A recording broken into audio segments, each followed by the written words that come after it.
What's up, motivators? Timothy McCain here, and thank you for joining me for today's podcast.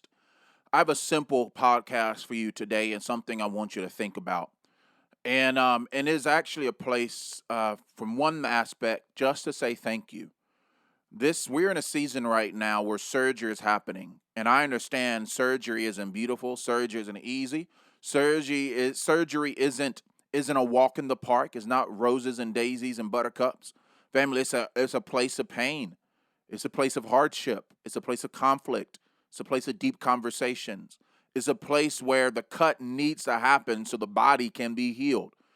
And so what we can be angry at the physician for doing the surgery. We can understand that there's been some things in our life, some toxic, some tumors, some mindsets, and systemic issues, and systemic racism and problem, whatever the case may be, that has been embedded in our body in such a way that we have learned how to live with it when we should be living without it. We have learned how to live under the compromise of systemic racism and of the controlling and subjection of individuals under the boot of that slave driver. And now there's people who are being awakened or quote unquote woke to the reality that, hey, something needs to change. And so, what is making this situation that we are in our world right now so different than any other time in my life? Because, family, realizing that people have been dying from the hands of extreme levels of police brutality, black and brown people, and white people as well, and has been dying from the hands of police brutality for quite a long time. But the issues that is not simply or solely just the police, even though that is a great issue that needs to be given attention to. But there's also many areas of systemic problems, education, and man, just so much that I don't want to. I'll dedicate another video to talk about. But I want to speak to the individuals that you just became aware of what is going on, and and you've been questioning, am I doing enough? Like, you see what's going on, you want to do something, and you've been beating yourself up, wondering, "Am I doing enough?" I'm going to talk to my white brothers and sisters, those who are watching here, or maybe the anybody who is not black and brown. You're watching this, and you have heard the cry of a people. You have recognized that your eyes got woke, and you participated in the protest. Maybe you share things on your social media. Maybe you had conversations. Maybe you reached out to a person of color. Whatever the case may be, maybe you desire to understand. Maybe you're in some sort of legislative governmental position where you are putting a pen to a paper, attempting to make the world a better place in that regard, or your sphere of influence. Or maybe again, maybe you're a Sunday school teacher, maybe you're a pastor. I don't know. I don't know where you may be in life, but I'm telling you, family, for the very fact that you are willing to get your head out the sand, to see the reality of life, and to speak unto the issues going on, even though you may not know all the right words or how to say the right things, or even what to do at hand. Family, I want to tell you right now that from me and many people like me, thank you. Thank you for not defaulting to a place of silence. Thank you for speaking up and for reaching out, because let me tell you what is different about this season we're in right now.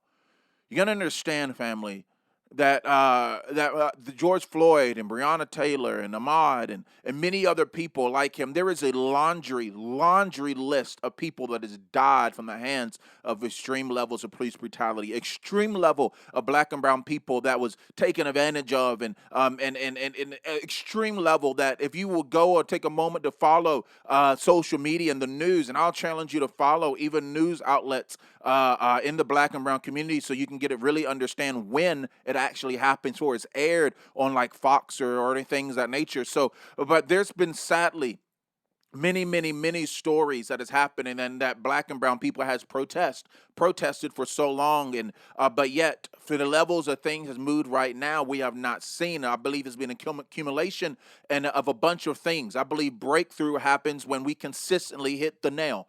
And so, but what has made this so different, and why I believe that it is very similar to the times of Martin Luther King, is that it's not just black people yelling and screaming and speaking out from the place of, "Hey, I am hurting, stop killing me," but it's white people coming together, locking arms with people, lifting and standing their brothers up in the community and saying, "Hey, stop killing them." Family, you got to understand, and I hope you understand, and I hope you hear my heart of appreciation that I'm thankful that you are choosing to hold a flashlight in these dark times. You may not know all the answers. You may not know what to say. You may not know what to do. You may not know where to go. You may not know what the next step may be, but I'm thankful that you are trusting and you are stepping up and taking a stand in these regards. Let me tell you, you may feel like it's only a share on social media, it's only a post, but you have no idea how that post or how that share or how that tweet is causing someone else to really think about it. Family, it's been so encouraging. Excuse me.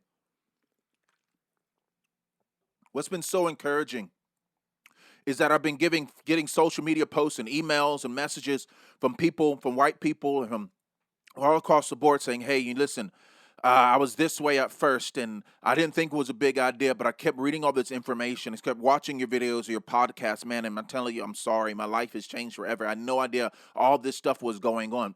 Many people that I know, and I spent a lot of time in the white community. I call myself a missionary to the white community. For many times I've traveled and speak and spoke and did all these different things.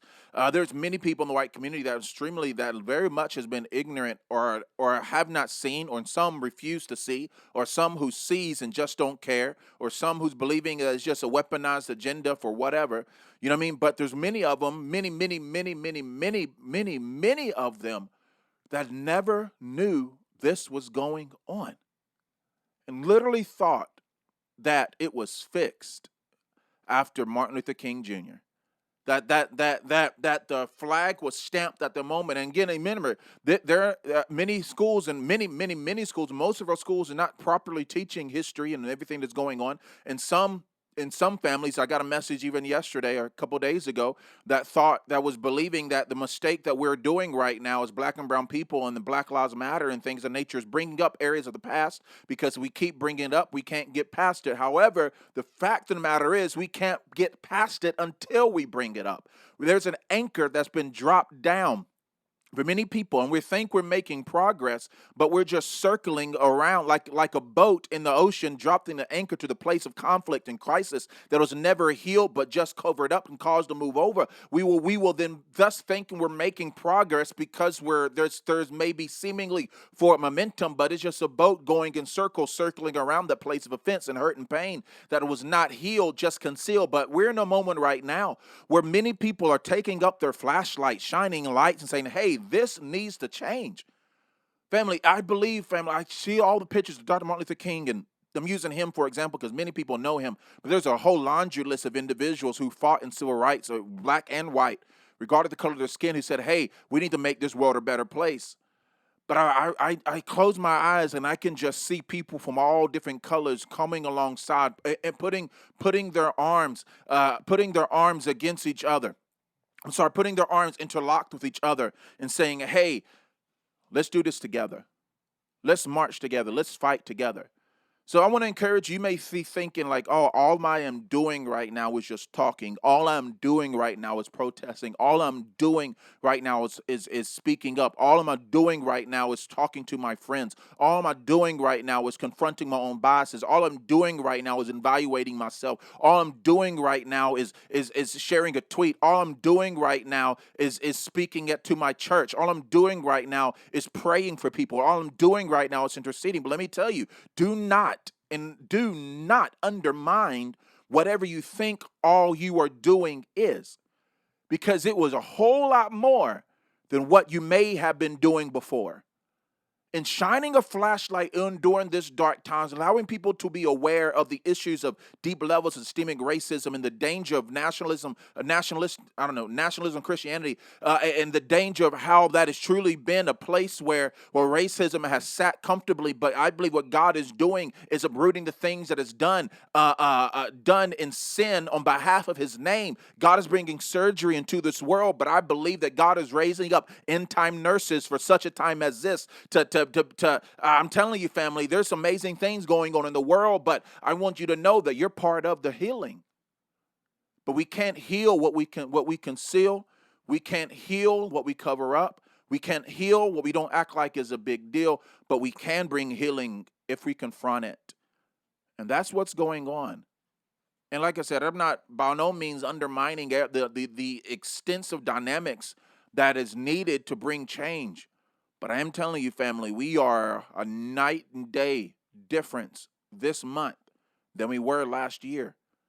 And that is not just because us people, as black and brown people and people of color and minorities, are speaking out. I believe it's because the white community is finally seeing and speaking up. So, family, I want to let you know that it's okay not to know all you need to do. It's okay just to start with what you can do right now. I'm thankful that you have a heart to believe that you're not doing enough, but I want you to celebrate the moments of the things you are doing.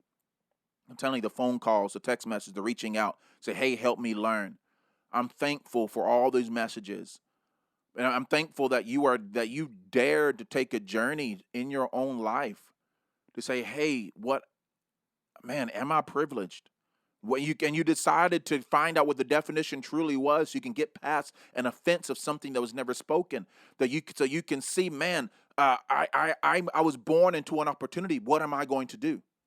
I was born into an opportunity. As a black man, I was born into an opportunity. So I think about that question every single day. What am I going to do? How am I going to make my son to have a better life than I have? How am I going to push this heart to see equality and healing and the uprooting of deep systemic racism in our nation? I believe we are in a place right now where we can see healing and we can see change. And you're wondering, am I doing enough? Don't undermine that text. Don't undermine that social media post. Don't undermine that conversation. Don't overlook or think that it's not a big deal, because you have no idea who's watching that on the other side, thinking about everything you are saying and wondering, they're wondering, am I a part of the problem or am I part of the solution?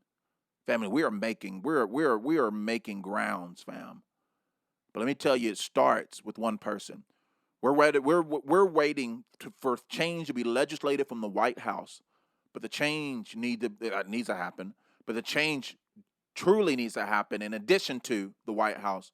It needs to happen in our house, right?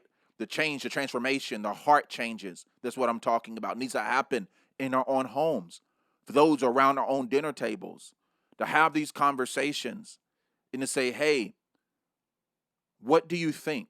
What do we think? What are we going to do? Or does this really happen? And I'm telling you, family, I know some of you have been so heartbroken. I know I'm talking to many people in the white community right now that you've been so heartbroken because you have no idea, as you were woke. Maybe there's some things that you're like, I cannot believe my family thinks this way. And black people as well. Maybe there are things you got woke in this season. You hear things that I cannot believe my family thinks this way. But let me tell you, there's power in being a flashlight. And I want to encourage you. I want to encourage you to speak up and to speak out. I am at a place where I really truly believe, man, that God is opening a lot of doors to step into this place where I can have a conversation with the world. Working on my third book, and then sitting in the places with people of influence and government and things of that nature. And so I'm excited to say yes to God and whatever He's bringing me to. But family, check this out. I don't know what God is calling you to and what your feelings you need to do or whatever the case may be, but I want to encourage you to say yes. I want to encourage you to keep going. I want to encourage you to keep fighting. So, anyways, I wanted this podcast to be short. I just literally just wanted to encourage you and help you to address that thought and the notion that you've been asking, am I doing enough? I want to encourage you to keep seeking what more can I do, but I want you to celebrate what you are doing right now. Motivators, my heart in this channel is to be an oasis of hope in a desert of hopelessness. And I hope that every single video you click on challenges you, make you a better person, and help you to make the world a better place. So God bless you all. Do me a favor and subscribe to this YouTube channel, subscribe to my podcast. And family, we got a lot of great things coming along the way. Family, I believe that our best days are yet to come, but only our best days are going to come if we choose to be better. God bless you all. Peace.